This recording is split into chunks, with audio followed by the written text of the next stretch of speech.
Welcome to Blunt Advice, the short form show that delivers cannabis industry insight and information in quick hits to help you operate your cannabis on a higher level.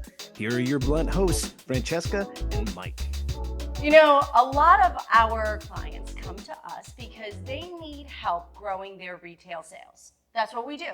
We help people really move their flower from their harvest to the store and the shelves and make sure that we have that strong connection. But what I think a lot of growers miss and don't even know to ask is what to do about consumer demand.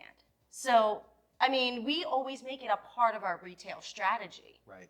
Yeah, I think consumer demand, like you said, I agree with what you're saying in terms of it's kind of the thing that nobody worries about. They're like, it's in the store, great. Now it's on the store. It's the store's responsibility to sell the product. And it is, but it's also your responsibility to establish that consumer demand and consumer connection to your product and to your brand, because ultimately that's what allows you to have control over the relationship with the consumer and then hopefully control over growth. Right. If they connect with your brand.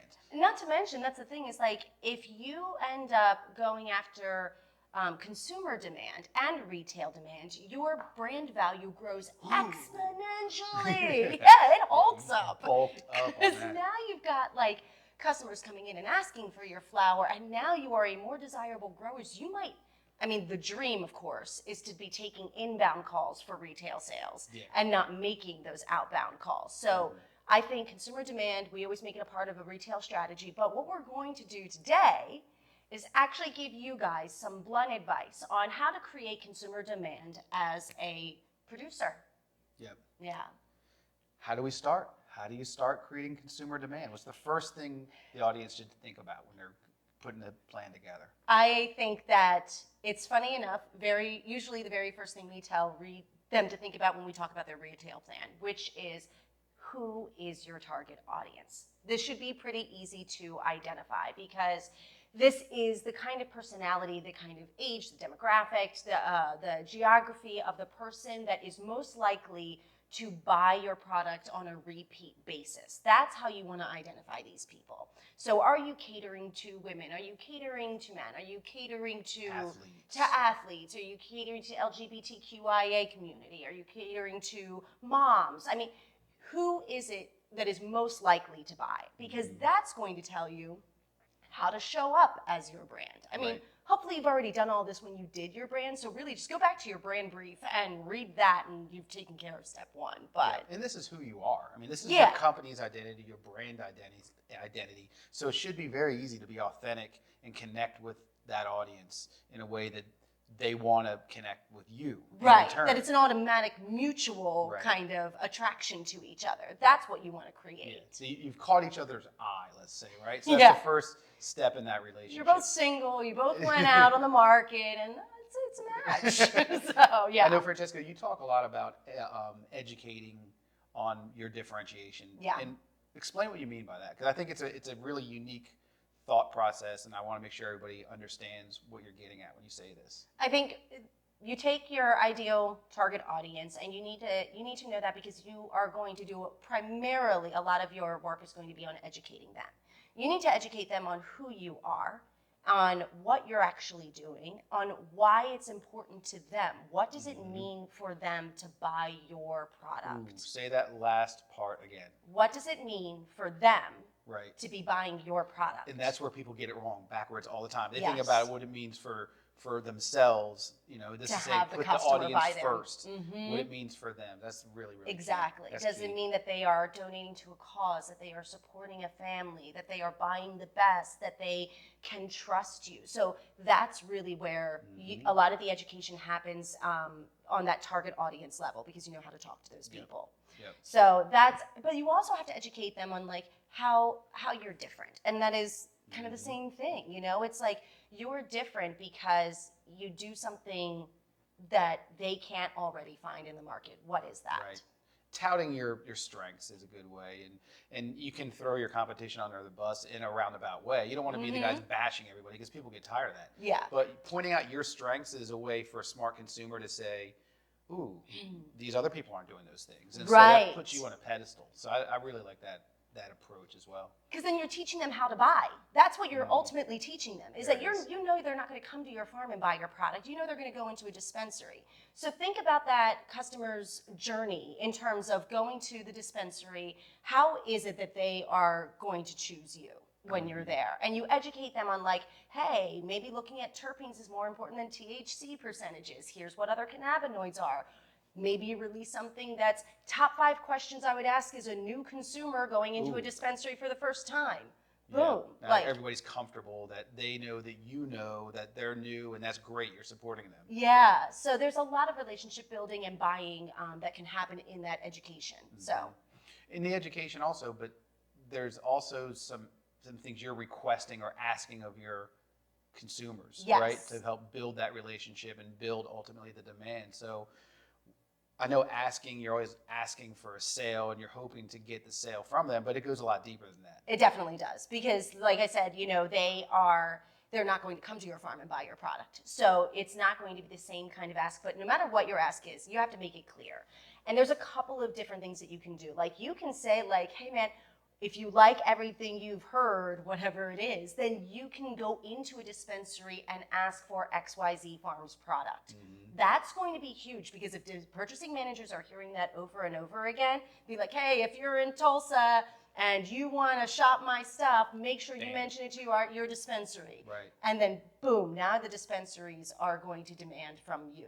Huge ask, awesome ask. Well, that's really the 180. Most of the time you're hoping to get on the shelves, and now if they're coming to you requesting that you be on the shelves, that's much more of a strong relationship you have with the store, and vice versa. It's two-way. Absolutely. You both need each other, very symbiotic. Yes, and then you can leverage that, because now you have a relationship with a store, and another ask could be, now you get a new dispensary, you can be like, hey guys, make sure you pick up some of my product at XYZ dispensary. So now you're cross-promoting a dispensary, you're a more valuable product to have in that dispensary. And the consumer is going to be like, thanks, you're now a resource for me to know where to find stuff that it's a I win all want. around. For Absolutely. you, for your retail partner, and the consumer, everybody's winning in that, just by something simple. Yeah. I mean, really, it is really easy. There's also, you want to, I guess, the other ask you have is you want them to keep asking you questions, right? Yes. So learn more about maybe how you grow, or your process, or what's next. What are the new strains you have coming? The more that they're asking you, that's a really strong place for you to be in. That's mega important data, because now you know what your typical consumer needs from you. So you absolutely need to get them to ask you those questions. Be like, hey man, I want to help you out. It also feels good. It feels like you're opening the door for that two-way relationship. Right. And really you do get a lot of benefits from giving away information. So don't be stingy with it. Educate them and engage in a dialogue with them by saying, hey, if you need to learn more, if you have other questions for me, I'd love to hear them. Yeah. And then it's a click to contact, basically. Yep. No, I like that. Those are all strong asks. And the last few are ones that most people don't think about. Yeah. But they're the ones that really help to deepen that relationship with the consumers. That's right. Wow. That's right. Strong stuff here. I know. So that's two things, I think, right? But you also have to go further, because you can't just be saying like, hey, consumers, come to me. You need to go to events in your community, because that's how you create consumer demand and get in front of their actual eyes. They get to meet you, they get to see you. And there's a ton of ways to do this. Both you can do it in dispensaries with vendor days. Easiest and most obvious one. I think most people know about that. Fewer do it than should, but there are ways to make the most of those. I'm sure we'll do an episode on vendor day leveraging. Just that in and of itself is a powerful tool, but huge. And that's a win-win for everybody too. Totally. But there's other things you can do too. Like I really like when people do adjacent events, we call it, like festivals, fairs, like you name it, public events where now Farmers you can bring markets. But you can bring your brand to that. It's a tabletop or whatever it's going to be. Yeah. And that way people can see you kind of almost like unfiltered. They see you out in public. They meet the brand finally, and they see that you're associating yourself with a music festival or a different event. Or a charity or a cause or a walk or a whatever. Because look at us. We're doing the Dewey Goes Pink for breast cancer. So it's a way for us to connect with our audience in a different venue to help build a relationship. And to show what we're about. Yeah. Mm-hmm. So you can attract the right people by being in the right places that they're already going to be. It also helps, I think this is one of the most important things that people don't realize, it helps to normalize cannabis and to end the stigma. Because if Really you're at a does. farmer's market instead of a dispensary, you're saying a lot now. And now you're saying, I'm open for everybody, Right. kind of a thing. So Great point on that one. yeah. So do events. And, one event that I don't see people doing much that should be very easy is farm tours. Yeah. Like, let people see your farm. Let them see what you're all about. Let them see the passion and the understanding that you have towards the plant. And the brand loyalty from that is tremendous. Huge. Imagine somebody, if they come to the farm, they buy some merch. They know what the grow rooms look Oh, like. They can ask you about how you so grow, strong. or there's all kinds of stuff you can do. Now, obviously, that legally gets maybe difficult state by state in terms of what's allowed. And maybe security-wise, you're a little nervous about giving people so much access to your farm. We understand Great that. considerations. We totally get that. So this isn't for everybody, but if you can overcome those obstacles, and there are ways to overcome them, then I think you need to be doing this. Think of it as almost like a wine tasting, going to a vineyard. Other industries do this all the time. Yeah, a hemp ride instead of a hay ride. Tons of things you can do. This time of year. Yeah, exactly. So that's good. But no matter what, there are two simple goals with every event that you should do. And that's one, recognition, and two, reciprocity. So that means that you are going out there to get recognized. That's how you attract consumers, is you get into their subconscious almost. They get familiar with you before they buy from you. And then, obviously, the reciprocity is if you're giving to the community, they're going to want to give their money to you. Right. And So- you're giving first, too. That's the Yes. nice part of this. You're not saying, give me your money. You're saying you're showing your stuff. You're giving to them and hoping to earn the right to have them as a loyal customer. Totally. And Yep. is there a more authentic cannabis thing than your first one's free? So, Well, I think we covered this pretty good. I say we Yeah. roll this up and take a couple of quick hits of this blunt advice. yeah. So quick hit number one is make sure you know your audience, because that comes first. We're going to keep saying it every time. So get that ideal target audience down as specifically as possible. Number 2, educate your consumers on your differentiation. Start slow and go low. Yeah, make sure that you take the advice that you give new users, because you're not talking expert to expert. Talk to consumers at the level that they are. So, yeah, definitely important.